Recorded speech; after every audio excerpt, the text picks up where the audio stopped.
Hey everyone, this is Corey with Stafford ZDC. I apologize if you hear some talking in the background. My door's closed, but my brother's right in the other room on the phone with his girlfriend, and you might hear some dogs as well.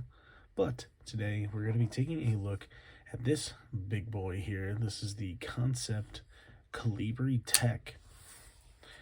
This guy is sporting a 4.34 inch blade with an overall length of 9.89 inches. This is a big knife. You can see it just barely fits in frame here from corner to corner, and if I set it down, it just makes it in, just barely. You can see there's not a whole lot of space on either side of the knife here in frame. In fact, I thought about shooting this with the wide angle, but then you'd see how much of a mess my desk is, and I don't want that. So let's talk about this small folding sword. Basically, you're looking at S35VN, 0.137 blade stock, as I already mentioned, 4.34 inch blade, and a handle length of 4.1 inches, which does not seem right. This is a rather large handle. You guys know by now I wear a large size glove, and you can see I have handles sticking out with no problem, and I can even choke down on this and still have a 4-finger grip right here. So it's definitely larger than 4.1 inches. I assume they meant to say 5.1. That certainly gets you a lot closer to that overall length. This is Blade HQ's website that I'm looking at for this, and if you're curious about price, this version here is $186, just under actually, at $185.69. But, you know, for all intents and purposes, it is $186 for one of these. So, yeah, let's talk about this guy a little bit. This is a pocket sword, as I said. You know, you're looking at almost 10 inches of knife when open.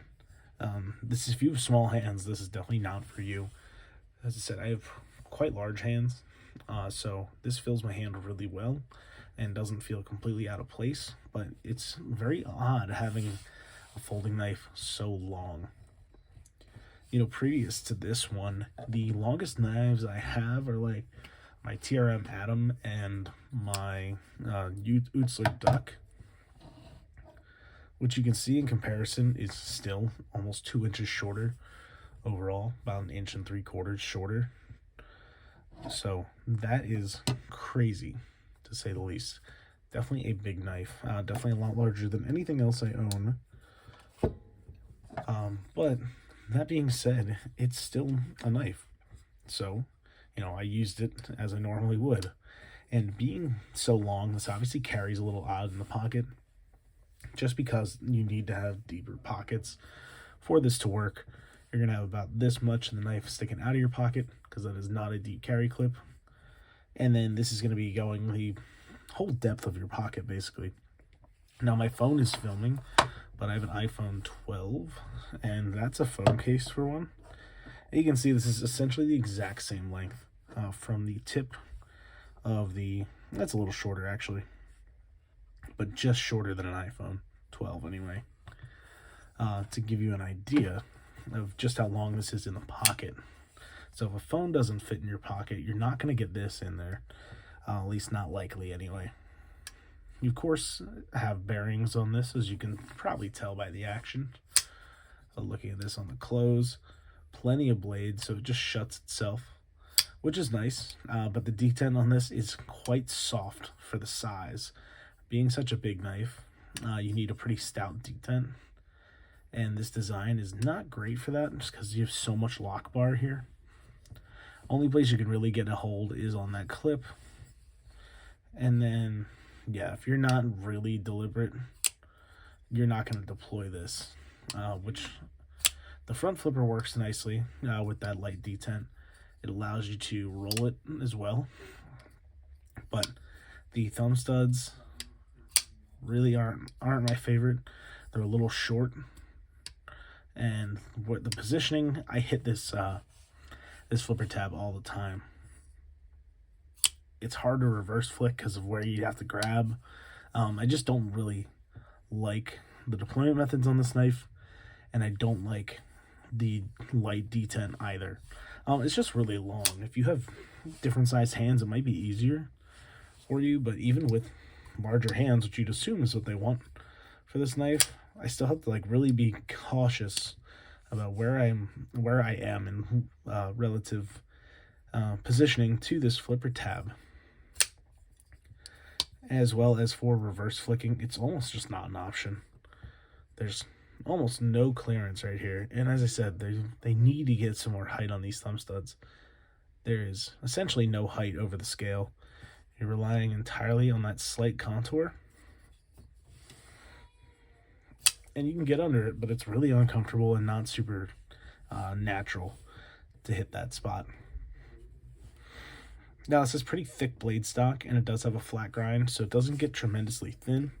I'm going to try and show this off. You can kind of see it here. This is probably the best view you're going to get. You can see that it still remains fairly thick in this, as it comes to the edge here. So you're not dealing with a super thin grind, which I guess in some circumstances is fine, but this is essentially just a giant EDC knife. And I'd prefer something to be slicier than this. Cutting down on the blade thickness and having a deeper grind would have lightened this whole thing up, which would have been nice because it is fairly heavy.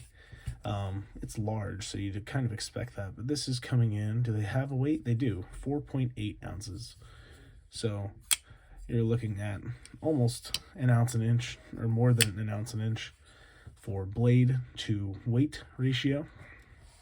Yeah, just shy of 5 ounces and just shy of 10 inches overall. This is a definitely not a tiny knife in either way. And you'd think for something this large that they could, in theory, lighten up even more by reducing that blade stock. I mean, you're going to be using a lot of blade, of course, to get this length. But, you know, reduce that stock thickness and thin everything out, and then you're going to have a really nice slicey blade, and that's fine with the length. You know, people love it or hate it. It is what it is. But I can't forgive the thick grind and thick blade stock, because that's the other thing, right? It's like you're not using this to chop. This isn't like a hard use, heavy duty knife. It's just a standard titanium frame lock. So it's not meant for anything like that.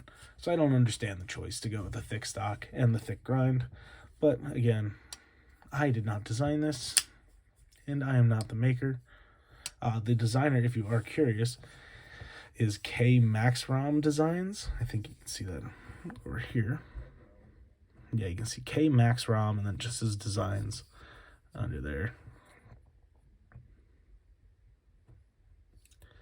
There you go. K Maxrom Design, the Calibri Tech. I mean, everything's built well and done well. Kansept does a good job, but again, the D10 on this is just too light for me, and the overall design and the stock thickness and grind just don't make sense to me. So I want to hear what you guys think about this one, because it functions fine as a knife. I don't get it. I don't get the size. I don't get the other choices that I have mentioned, like the blade stock thickness and the grind. But maybe you guys do, and maybe you have a good reason for it. And I'd love to hear that down below in the comments. So thank you so much for watching. Hope you enjoyed hearing my thoughts on the Calibri Tech from Kansept. And I hope you have a great rest of your day. Thanks so much, and take care.